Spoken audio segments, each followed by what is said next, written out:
Andito po tayo ngayon at kukunin po natin ng konting interview ang ating mga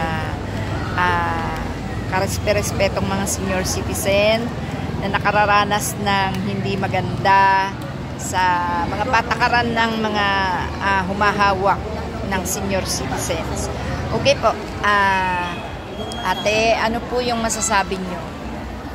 Ngayon, ano po mga nararanasan nyo sa pagiging senior citizen?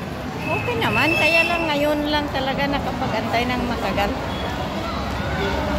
Dahil ako ho ay sa totoo lang po may karamdaman, ako ho ay mataas ang sugar.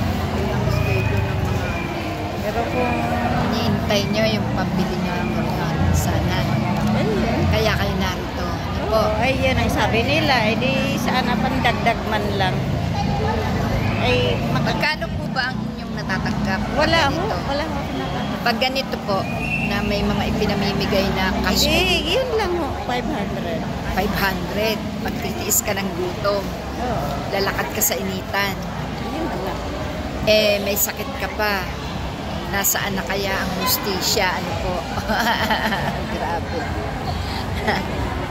Ate, kayo gusto niyo magsalita? Sabihin niyo po kung ano. Nay, anong masasabi mo bilang senior citizen po? Di po, para malaman nila yung hinaing ninyo. Tagal namin naghihintay dito, alas 10 eh. Dito na, nagugutom na kami. Ayun. Nga po, kawawa naman. Alaman lang paano Pamerienda. Tapos magkano po ang makukuha, kuya?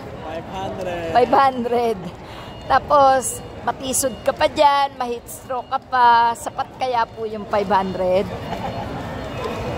Pakaawa, ano po? Pera po natin yan eh. Pera yan ng bayan. Oras na eh, 11:50 na Opo.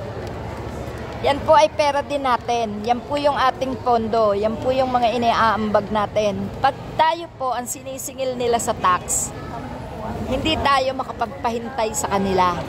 Pero pag tayo na makikinabang, tayo yung pahirapan, ano po, sa pag-iintay.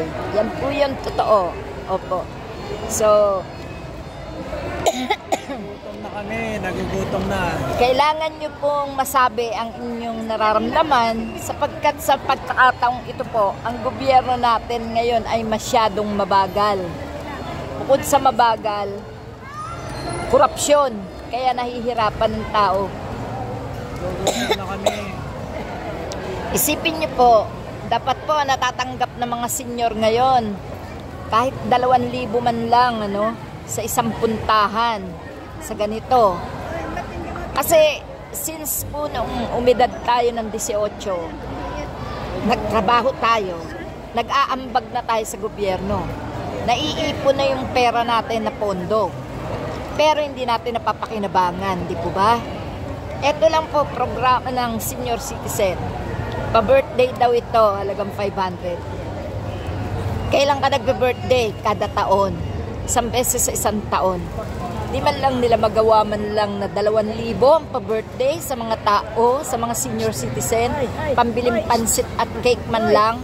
Samantalang yung iba, yung mga nasa gobyerno, nakakapag-party-party sa birthday nila, may mga lechon pa. Grabe. Tapos kinukuha nila sa pera ng bayan. Di po ba? Di lechon sila, di ice cream, di cake. May mga party-party pa. Pag birthday nila, saan nila kinukuha yung ginagastos nila sa mga birthday nila? Di po ba sa pera ng mamamayan? Masabing, birthday ni senador.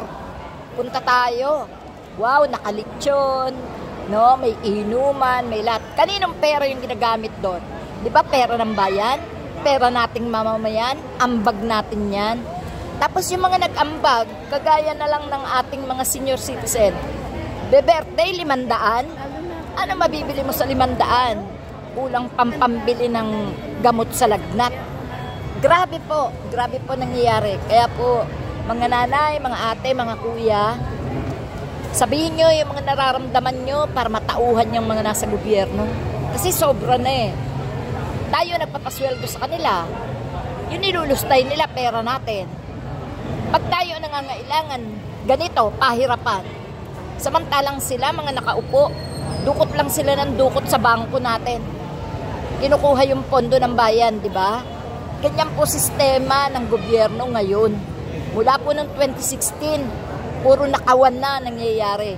Ang nagdudusa, yung mga katulad natin na maliliit, na hindi makapagsalita. Yan po yun.